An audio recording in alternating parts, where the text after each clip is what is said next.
আল্লাহ তাআলা বলেন আল্লাযীনা হুম ফী সালাতিহিম খাশিউন,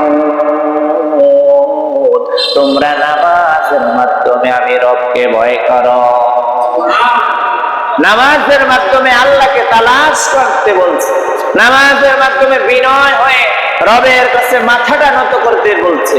কারণ দুনিয়ার জমিনে কোনো বাদশাহের কাছে গেলে মানুষ বড় নরম হয়ে যায়, মানুষ বড় শীতল হয়ে যায়। আল্লাহ বলে আমি দুনিয়ার কোনো বাদশা নয়, আমার আল্লাহ বলে আমি রব কোনো দুনিয়ার বাদশা নয়, আমি আল্লাহ এমন বাদশা, আল মালিকু, আমি বাদশাহের বাদশা। সুবহানাল্লাহ বলে, আমি আল্লাহ তাআলা বাদশাহের বাদশা। তুমি আমার কাছে মাথা নত না করবা, এমন ভাবে করবা বিনয় হয়ে, বিনয়ের সহিত এমন ভাবে মাথা নত করবা যেন পৃথিবীর কারো কাছে তোমার মাথা নত না করা লাগে। সুবহানাল্লাহ। যদি আমার কাছে মাথা নত করতে পারো, আমি আল্লাহ তাআলা নামাজের মাধ্যমে তোমার রিজিক বাড়ায়া দেব। সুবহানাল্লাহ বলেন, নামাজের মাধ্যমে আমি আল্লাহ তাআলা তোমার সম্মান বাড়ায়া দিব। নামাজের মাধ্যমে আমি আল্লাহ তাআলা তোমার ইজ্জত ও সম্মান সমনর্থ আকাশ পরিমাণ করে দেব। এই নামাজের মাধ্যমে আমি আল্লাহ তাআলা তোমার গুনাহগুলো মাফ করে দেব। সুবহানাল্লাহ বলেন, এই নামাজের মাধ্যমে মরার পর কবরের আযাব আমি হটায়া দিব। সুবহানাল্লাহ। এই নামাজের বিনিময় আমি আল্লাহ সুবহানাহু ওয়া তাআলা কিয়ামতের ময়দানে কঠিন মুসিবতের সময়, যে সময় আমি রবের ছায়া ব্যতীত কোনো ছায়া থাকবে না, ওই সময় আমি রব তোমাকে আমার কুদরতি ছায়ার তলে আশ্রয় দেব। আমি রব তোমাকে আমার কুদরতি রহমতে যে ছায়াতে, ছায়া তলে তোমাকে জায়গা করে দেব। সুবহানাল্লাহ। আমি রব আমার নৈকট্য হাসিল করার সুযোগ করে দেব। সুবহানাল্লাহ বলে, কিসের বিনিময়? নামাজের বিনিময়। কিসের বিনিময়? মুরব্বী কথা বললেন, এদিকে তাকান তাহলে ভালো লাগবে। কিসের মাধ্যমে? নামাজের মাধ্যমে আল্লাহকে ভয় করার জন্য বলেছে। এজন্য নবী হাদিসের ভিতরে বলেন ইত্তাকুল্লাহা ফিস সালাহ। এজন্যই মায়ার নবী হাদিসের ভিতরে বলেন ইত্তাকুল্লাহা ফিস সালাহ। এরে মুমিন, তোমরা নামাজের মাধ্যমে আল্লাহকে ভয় করো। কারণ নামাজের মাধ্যমে যদি আল্লাহকে ভয় করতে পারো, তাহলে আল্লাহ সুবহানাহু ওয়া তাআলা তোমাকে রবের নৈকট্য হাসিল করার সুযোগ করে দেবে। এজন্য আমরা নামাজের মাধ্যমে ভয় করব, করব না, না করব? কারণ কিয়ামতের ময়দানে দেখবেন দুনিয়ার জমিনে আপনি যতই আমল করেন, যতই আপনি নেক আমল করেন, এই নেক আমলের মধ্যে সর্বপ্রথম নেক আমল হলো নামাজ। ওই নামাজের হিসাব কিয়ামতের ময়দানে সর্বপ্রথম নেবে। কেমনে নিবে? আল্লাহর পয়গম্বর বলেন আউয়ালু মা ইউহাসাবু বিহিল আবদু ইয়াউমাল কিয়ামাতিস সালাহ। কিয়ামতের ময়দানে সর্বপ্রথম বান্দার নামাজের হিসাব নেওয়া হবে।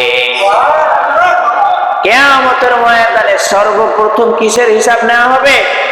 নামাজের হিসাব নেওয়া হবে। এই নামাজ কিয়ামতের ময়দানে আপনার আমার জন্য হয়ে যাবে জান্নাতের চাবি। সুবহানাল্লাহ বলেন। নবীজি বলেন মিফতাহুল জান্নাতিস সালাহ, নামাজ হলো বেহেশতের চাবি। সুবহানাল্লাহ বলেন। নামাজ কিসের চাবি? আল্লাহ রাসূল বলেন মিফতাহুল জান্নাতিস সালাহ, নামাজ হলো বেহেশতের চাবি। যার কাছে বেহেশতের চাবি থাকবে সে ওই চাবি খুলে জান্নাতে প্রবেশ করবে। দুনিয়ার জমিনে হিন্দু, বৌদ্ধ, নাসারা, খ্রিস্টান সবার জন্য আল্লাহ তাআলা জান্নাত সৃষ্টি করেছে। আল্লাহ রাব্বুল আলামিন পৃথিবীর সমস্ত মানুষের জন্য জান্নাত বানাইছে, হিন্দুদের জন্য জান্নাত বানাইছে, খ্রিস্টানদের জন্য জান্নাত বানাইছে, ইহুদিদের জন্য জান্নাত বানাইছে, হিন্দুদের জন্য জান্নাত বানাইছে, বলে সমস্ত মানুষের জন্য জান্নাত বানাইছে আল্লাহ তাআলা। তবে সবাই জান্নাতে যেতে পারবে না। সবাই জান্নাতে যেতে পারবে না। কেন পারবে না? আল্লাহ তাআলা যদি তাদের জন্য জান্নাত না বানাইতো, তাহলে তারা কিয়ামতের ময়দানে বলতো, মালিক শুধু মুমিনদের জন্য আপনি জান্নাত বানাইছেন, এজন্য আমরা দুনিয়াতে আপনার গোলামি করি না। এই কথা বলেন ঠিক না? আর যদি আপনি আমাদের জন্য জান্নাত বানাইতেন, তাহলে আমরা তো আপনার ইবাদত করতাম, আমরা তো আপনার গোলামি করতাম। ওগো মাবুদ, শুধু মুমিনদের জন্য জান্নাত বানাইছো, আমাদের জন্য জান্নাত বানাও না, আমাদের জন্য জান্নাত বানাও না, তাহলে কেন আমাদেরকে জাহান্নামে দাও? আল্লাহ বলবেন, আরে পাপিষ্ঠর দল, আমি আল্লাহ তাআলা তোমার জন্য জান্নাত বানাইলাম, মুসলমানের জন্য জান্নাত বানাইলাম, সবার জন্য জান্নাত বানিয়ে রাখলাম। শুধু দুনিয়ার জমিনে যে আমি রবকে মানবে, যে মানবে না তার জন্য হলো জাহান্নাম, যে মানবে তার জন্য হলো ঠিকানা জান্নাত। কিয়ামতের ময়দানে সমস্ত মানুষগুলো জান্নাতের কাছে যাবে। ইহুদি যাবে, খ্রিস্টান যাবে, বৌদ্ধ যাবে, নাসারা যাবে, সবাই জান্নাতের কাছে যায় দাঁড়াবে। হাজার হাজার অসংখ্য গণিত মানুষ জান্নাতের কাছে যাবে, যায় দেখবে জান্নাতি তার কপাট লক করা। কি লক করা? জান্নাতি দরজাগুলো বন্ধ। যায় দেখবে জান্নাতি দরজাগুলো বন্ধ। যে দুনিয়ার জমিনে রবের কুদরতি পায়ে সিজদা দিয়েছে, রবের গোলামি করেছে, যে নামাজ আদায় করেছে, সে তার কাছে চাবি থাকবে। ওই চাবি দিয়ে সে জান্নাতি তালা খুলে জান্নাতে প্রবেশ করবে। সুবহানাল্লাহ বলেন না? ওই জান্নাতের ভিতরে জান্নাতি মেহমানরা প্রবেশ করবে, আর ওরা তো ঢুকতে পারবে না। জাহান্নামের ফেরেশতারা চলে আসবে, তাদেরকে টেনে হিঁচড়ে জাহান্নামে নিক্ষেপ করবে। তারা যদি জান্নাতি মেহমানরা জান্নাতের ভিতরে যখন প্রবেশ করবে, আল্লাহ তাআলা তাদেরকে পাখির গোশত দিয়ে মেহমানদারি করাইবে। কিসের গোশত? কথা বলেন, কিসের গোশত? পাখির গোশত দিয়ে আল্লাহ তাআলা মেহমানদারি করাইবেন। বলে কেমনে কি? আল্লাহ রাব্বুল আলামিন পবিত্র কোরআনুল কারীমের ভিতরে বলেন, ওয়ালাহমি তাইরিন মিম্মা ইয়াশতাহুন। আমি আল্লাহ তাআলা আমার জান্নাতি মেহমানদেরকে জান্নাতি খাবার খাওয়াইবো পাখির গোশত দিয়ে। লাহমুন মানে গোশত, তাইরুন শব্দরত পাখি। আল্লাহ সুবহানাহু ওয়া তাআলা বলেন, আমি আমার জান্নাতি মেহমানদেরকে আমার জান্নাতি খাবার খাওয়াইবো, তাও আবার পাখির গোশত দিয়ে। তাহলে যদি আপনি জান্নাতের ভিতরে প্রবেশ করে পাখির গোশত দিয়ে খানা খাবেন, কেমনে খাবেন? জান্নাতি মেহমানরা বলবে সুবহানাকা আল্লাহুম্মা। কি বলবে? সুবহানাকা আল্লাহুম্মা। বলার সঙ্গে সঙ্গে জান্নাতের গাছের ডালে ডালে উড়ন্ত পাখি থাকবে। ওই পাখি গুনাহ হয়ে জান্নাতি মেহমানের সামনে হাজির হয়ে যাবে। জান্নাতি মেহমানের সামনে হাজির হয়ে যাওয়ার পর জান্নাতি মেহমানরা মন ভরে জান্নাতি খাবার খাবে।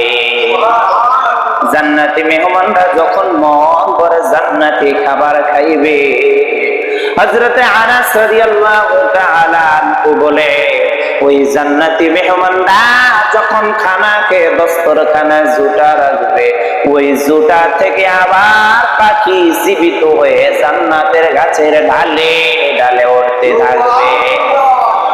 সুবহানাল্লাহ। তাহলে এগুলা পাবে কিসের বিনিময়? ইবাদতের বিনিময়। কিসের বিনিময়? আপনি দুনিয়ার জমিনে ইবাদত করলেন না, রবকে ভয় করলেন না, আর আপনি এত সহজে জান্নাত পেয়ে যাবেন, এটা হতে পারে না। এজন্য আল্লাহ তাআলা বলেন, ইয়া আইয়ুহাল্লাযীনা আমানু তাকুল্লাহা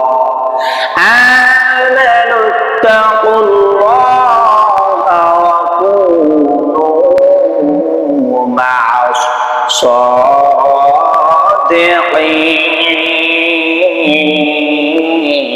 আল্লাহু আকবার। আল্লাহ তাআলা বলেন, বান্দা তোমরা আমি আল্লাহকে ভয় করো। ইয়া আইয়ুহাল্লাযীনা আমানু তাকুল্লাহ, আয় মুমিন, হ্যাঁ তোমরা আল্লাহ তাআলাকে ভয় করো, और सच्ची के साथ रहो। তোমরা আল্লাহকে ভয় করো। কাকে ভয় করো? ইয়া আইয়ুহাল্লাযীনা আমানু তাকুল্লাহ,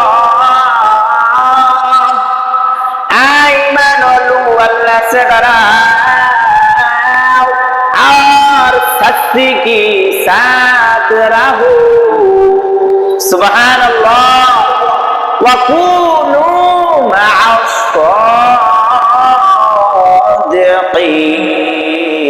सादिकीन, और सच्ची के साथ रहो।